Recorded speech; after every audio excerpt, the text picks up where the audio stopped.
যেখানেই কোনো রান্নার আয়োজন হয় সবার আগে মনে পড়ে আমার মায়ের কথা, কারণ আমার মায়ের রান্নার হাত সত্যি অসাধারণ। তাই তো আপনাদের সাথে মায়ের রান্না শেয়ার করার জন্য এই আইডিটি খুলেছি।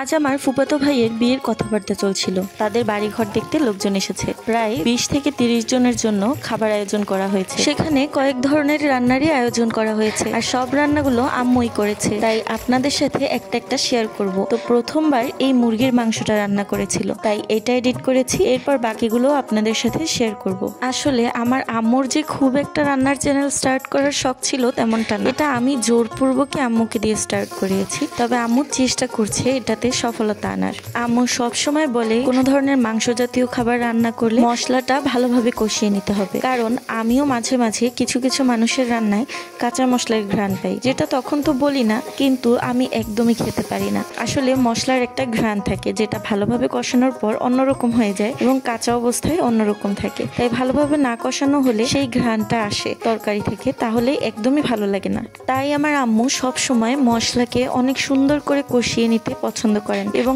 আমাদেরকেও সেই পরামর্শই দিয়ে থাকেন। এবার কষানো মশলার মধ্যে কিন্তু মাংস দিয়ে দিচ্ছে এবং আলুও দিয়ে দিচ্ছে। সত্যি বলতে আম্মু যখন রান্না করে সেটা দেখতেই আমার লোভনীয় লাগে, আর এই ফোনের মধ্যে দেখা অবস্থায় এটাও আমার কাছে খুবই লোভনীয় লাগছে, কিন্তু এখন আর খেতে পারবো না। এগুলো অলরেডি আমরা খেয়ে নিয়েছি।